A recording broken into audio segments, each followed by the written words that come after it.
I'm here with a lightweight champion of the VFL, Jaden Overman. Jaden, how does it feel?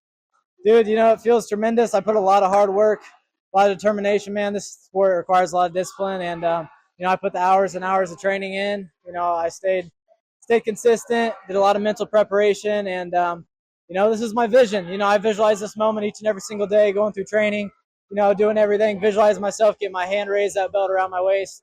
So, man, this was in the plan, this was in the vision, and we came out here tonight and made it happen. How good does it feel that you were able to come and get the belt in the gym that you really started and kind of made your name and working alongside these trainers that have supported you throughout the way? How does it feel to have this, not the start, but one of the biggest milestones of your great career and future going into it? How does it feel to do all of that here? Yeah, man, shout out to Andrew. Me and him started this journey a long time ago. He's been in my corner for a long time, and this was the talk of it ever since I started fighting, man. This was the dream. And especially ever since I've been a little kid, this is what we've been working for, even years ago. This moment, it's meant a lot to me. I saw it in my future, and it finally came to me. This weekend, this was in the talks, and like I said, we came out here, made it happen tonight. Got the belt around my waist.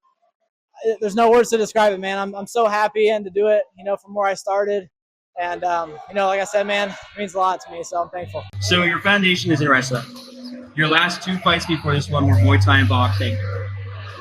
What was your decision to go into doing those fights, and also how did that translate into when you were taking him down, you were landing these monster strikes on the ground that were really affecting you could tell? What was the decision-making process, and how did that benefit you going against this guy?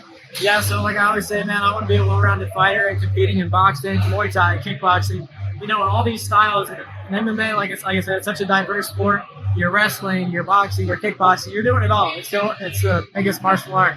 So, just preparing in each one, and like I said, that was my first time my game. And, I'm confident in all positions. I could just train one style and then get in a position in the fight and not be super confident. So I train all these styles, that way I'm comfortable in every position. No matter where the fight goes, I'm comfortable, I'm prepared, and, that's the thought going behind being in the ring. So. That's good, yeah, because your last fight was a year ago, right? With this belt, will this make you more active in the VFL?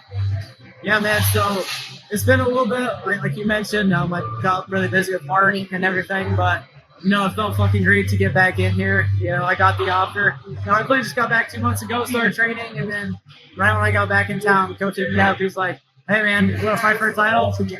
Couldn't deny it, man. I was like, "Hell yeah, let's do it. I don't care the opponent. I don't care the date. I'm ready to go, and I really want to get back in the cage and so just came by, got it done, and, I definitely want to stay more active. Like I said, I'm originally a 145 pounder. This is the 155 belt. So I want to go down to 145, become the double champ, defend this belt. It doesn't matter to me. I love VFL. I love the fan base. I love the setup the guys, the show they put on. So you're going to see me set together right actually. That's great. And last question, your first opponent dropped out, and you were the co-main. You got moved up to the main event. What was the pressure that came with being moved up to the main event, and what was the trouble with switching opponents at the last minute? Yeah, so my first opponent dropped out earlier this week. It's a little bit of a mindset change. Obviously you're set to face one guy, and you're like, hey, he dropped out, we got another opponent. I don't care who I fight, man. I'd rather lose the fight than not going to fight at all. So I came out here, same mindset, same mentality. And, like I said, I have all the confidence in the world. I don't care who I'm against. I'll go out there, I'm going to fight my ass off, and I'm going to win a title. So, I'm super thankful. All right, well, I think I can confidently say gold is your color. Yes, I think you're going to be great in a first champion and double champion in the future. So this is great. You have a great future ahead, and I think the VFL is just such a good profession. Yes. Making these major strides in your career. So thank you so much for having me. I'm here with Collin Fisher at VFL2, and let me just say, it's been a wonderful night. A lot of great fights, and including this guy right here. He has the finish in round 1. Tell me a little bit about what was going through your head walking to the ring. We do kind of have a bone to pick with you because you lied to the fans. You said it was in your best interest to keep it to the feet, and feeling that was striking. You said you watch his tapes. He comes out swinging, trying to get the finish early too. The first takedown was brought out by you. You brought him down, which, at that point, I was like, whoa, what is going on?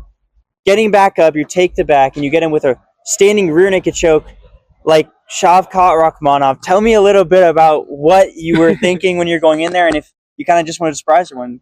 Give him a show. It's not necessarily that I was trying to lie to y'all.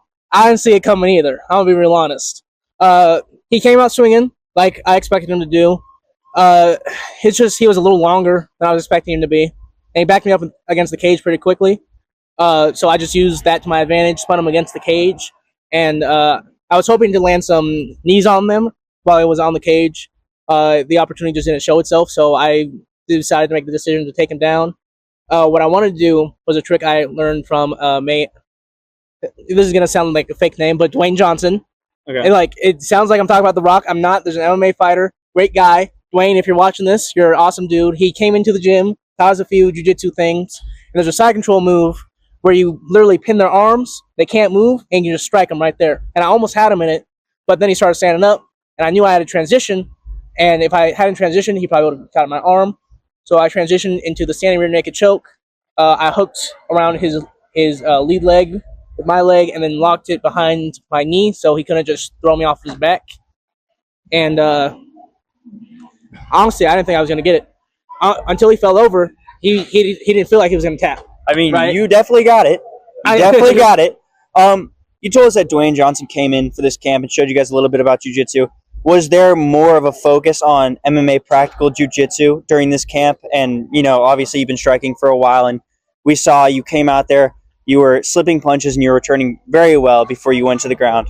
Was there more of a focus on MMA practical jiu-jitsu and wrestling in this camp? There was. A lot of the fighters on not only our team, but on the card in general, were people who started out wrestling or jiu-jitsu. So making sure we could defend those takedowns and defend different positions was very important to Coach Summers. Well, Collin, it's definitely a big night for you and all the other guys on this card. It's a great fight, and I just can't wait to see what else happens. Thank you so much, man. Thank you. Congratulations. 2-0.